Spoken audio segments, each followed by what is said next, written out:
All right, welcome to For the Record. Today we got Joe Fletcher with us, and we're going to be talking about Prince's Purple Rain today. Before we get into that, though, check out the links below the video. You can find out more about Joe's music, and be sure to hit the subscribe button and let us know in the comments what you think.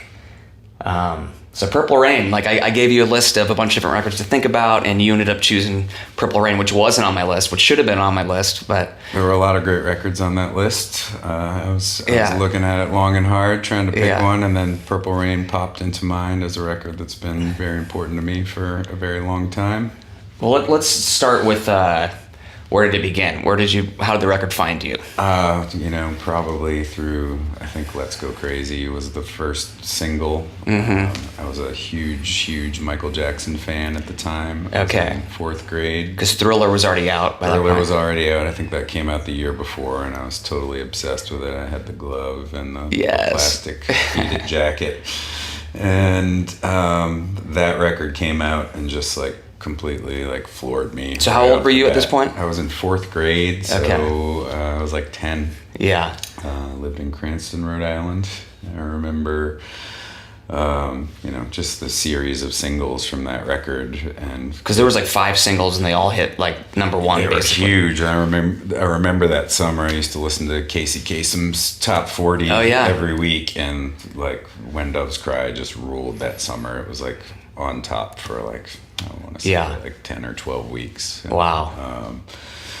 But yeah, something about Michael Jackson was obsolete to me. Wow. In no time. Something about the mystique of it all, and I think the fact that he had a guitar, even though I didn't play guitar yet, really appealed to me. Okay, I was gonna ask that. So were you into music at all? As far as playing music yet? No, I did not play music at all. I was a huge music fan. And did Purple Rain make you feel like you wanted to do that? Was that one of those kind of records? No, it didn't it definitely made me want to. I didn't act on it for a few more years, but that was something that, I just seeing this guy, he was still dancing, but, he was playing guitar. There were a lot of chicks around, which didn't seem to be the case with Michael. There was something really mysterious, and something about it appealed to the young me in a way that I understand better today than I did at the time. But there was something just and also there were songs on it that my mom, I remember getting the single for Let's Go Crazy, on the B-side there was a song called Erotic City.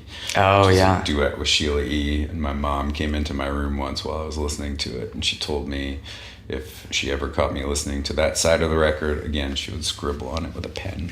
Well, which just made you probably want to listen to it all the more, right? So it made me pay more and more attention. Right. There were references to things on the kind of not radio songs on Purple Rain that were very confusing and intriguing to me. Yeah.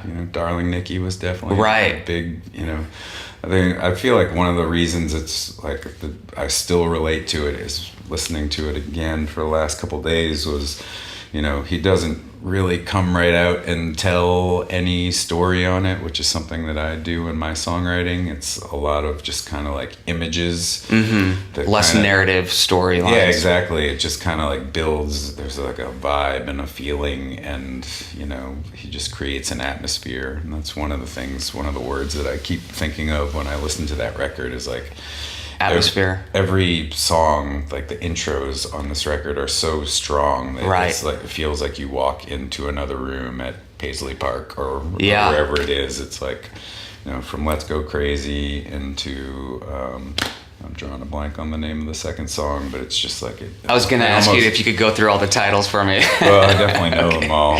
Yeah. I can hear the beginning. I don't have that list in front of me either.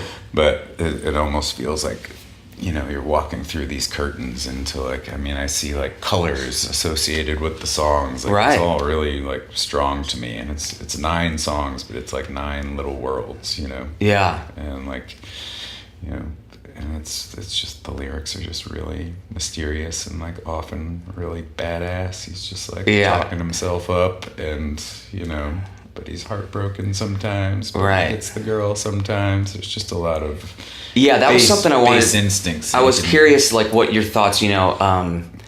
So once you became a songwriter, and then you kind of look at that record now, after years of making your own records and stuff like that. And God, it's especially knowing that they just did it all on tape without any of the modern conveniences. It blows my mind. And with how much he was overdubbing himself, playing. Yeah.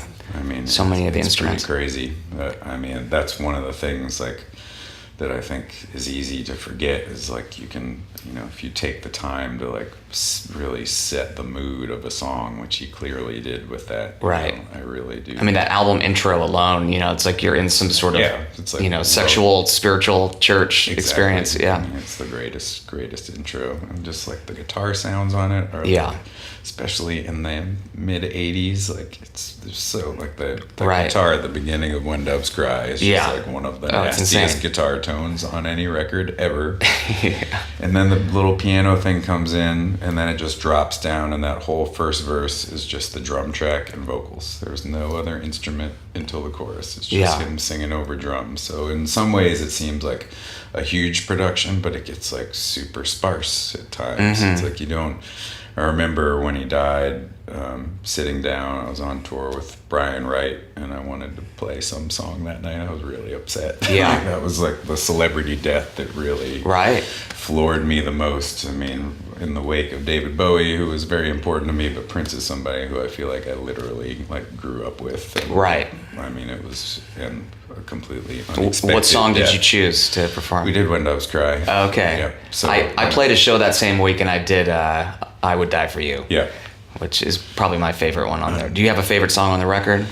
I don't even know. I mean, I love I Would Die For You. Yeah. I love Baby I'm a Star. I love Purple Rain. Right. I really love Darling Nikki a lot. Yeah. Like the melody on that is like just so out of just your basic R&B type melody, you know, it's like Darling Nikki. Yeah. Oh yeah. I mean, it's just insane. I mean, the whole thing is like off kilter. Yeah. And you know, it's just, it suits the lyrics so well. It's like this like weird. But it seems almost more ambitious than that storyline would even really need. You know, it's like, I love that. Yeah. I mean, that melody is, you know, so out there, but yet he's telling this real kind of gritty, dirty story, you know. And, I guess that combination of the sacred and the profane, you know, like as I became a songwriter years later and stuff like that, and getting into Leonard Cohen and stuff like that, and other people that sort of are able to blur that line between spiritual themes and sexual. I mean, was that an influence or? Well, I think it's interesting and with respect to his life, because I think he was obviously struggling with that. He was obviously a very, you know, Jehovah's Witness sexual dude, but with a religious background, and then kind of disowned that sort of material later on. But I'm glad it came out. Yeah, we're glad we had that period of time where he was sort of in between. Yeah, I'm still looking for that part where I, you know, cross the line into full purity, but not there yet. I still maybe we got to go visit Paisley Park. Maybe so. Maybe that would do it. I would love to make that trip. It's incredible. So your view now, I mean, is it one of those records that just takes you back to that age you were when you heard it, or are you able to hear it now in different years? Or yeah, I think I still, you know, listened to it the last few days. I mean, there's stuff that's just like so undeniably like badass. Like I'm a huge Stones fan. I like gritty rock and roll and like boasting, and you know, there are just lines on it where he's just like, I know how good I am, like maybe you don't know it yet, but you know, trust me, the world is gonna know. There's one line in Baby I'm a Star where it's something like, they say that nothing comes too easy, but when you got it, baby, nothing comes too hard. Like, it's just like it's so awesome. Unbeatable. So I guess what I'm curious about is, okay, so I hear you have this new project. Yep.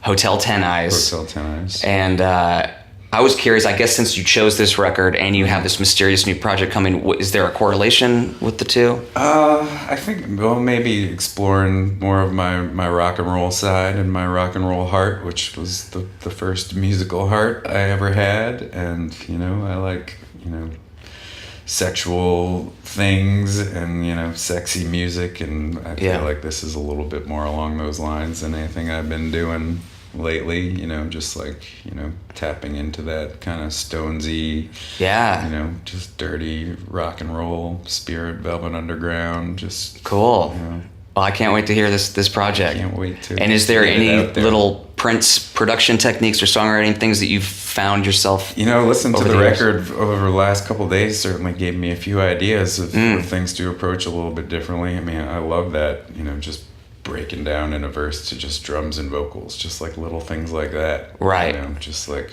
keeping things simple and sparse and taking things away to make it greater later on. Right. Something I love about so much of his music, but particularly on that I Would Die For You, is the way he would like drop a beat in a weird, like his use of percussion or drums like was always really creative. And the songs are like on that record are like continually full of surprises where you think When Doves Cry's over and it's got not the radio edit of it but the album version. Right. Has that just like long where he's just kind of like screaming. Lets it go. Yeah. I mean, I was listening this morning and I had forgotten all about the like insane guitar shredding at the beginning of the song. Like I always think of the song as the ballad and the tearjerker. But then it's like, oh wow, okay, like that sound is so that's nasty. insane. And just like what he plays, like try and play that like him. Right. Well, and, that's something I don't know if you, but I'm curious if you can speak to this, but I feel like being that I sort of missed the actual heyday in the 80s, just being too young, I kind of discovered him through picking up weird 90s records of his, like from the library and stuff like that. And then as I was starting to make my own records and getting to know other musicians, it always seemed like it was like the smarter musicians that seemed to respect him. It was like the guys that knew like jazz theory and stuff that I had no clue about, but they all, like whether they were into modern composition or all the more out there stuff, Prince was like a common thread through everybody's appreciation. Yeah, I know a lot of, he speaks to musicians, but also he makes people dance. Right, that perfect combo like of a pop. Band like Rush, Right. Right, he was able to kind of do both. Chicks don't like Rush. Yeah, right. Neither do I. Right, for sure.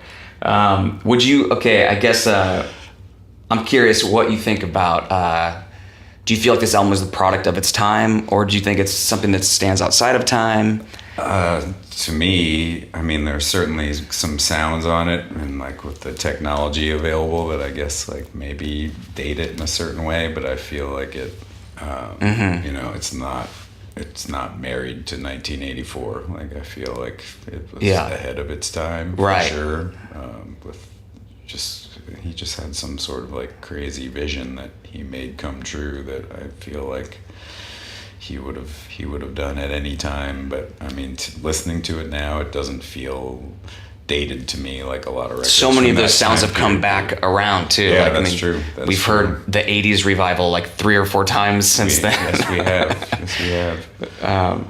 And I think it's always going to be probably one of those records that people go back to learn more from. Yeah, I think so. Just from a songwriting standpoint, guitar playing standpoint, just like it's like a modern day James Brown, just like freak outs at the end of the songs, like the whole the baby I want you, the way he's like screaming. Like, his scream was the best. People love Kurt Cobain's scream. I love Prince's scream. Right. And there's a sense of urgency that it's just like human. Right. That will stand the test of time. Yeah.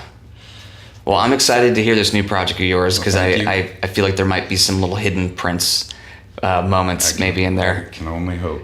Yeah. Is there anything else you'd like to say to kind of sum up, your journey with this record, or? I don't know how to sum it up because it's still going on. Yeah. Like I said, I had the best time listening to it the last couple of days. I'm gonna listen to it on the way home today. I'm not done re-exploring Purple Rain and seeing what it can still teach me. And 20 years from now, I'll still be doing the same thing. It's just one of those records that just keeps growing for me. Beautiful. Well, thank you so much for being here with us, Joe. And everybody check out those links down below and subscribe and let us know in the comments what you thought. Thank you. Thank you. Cool.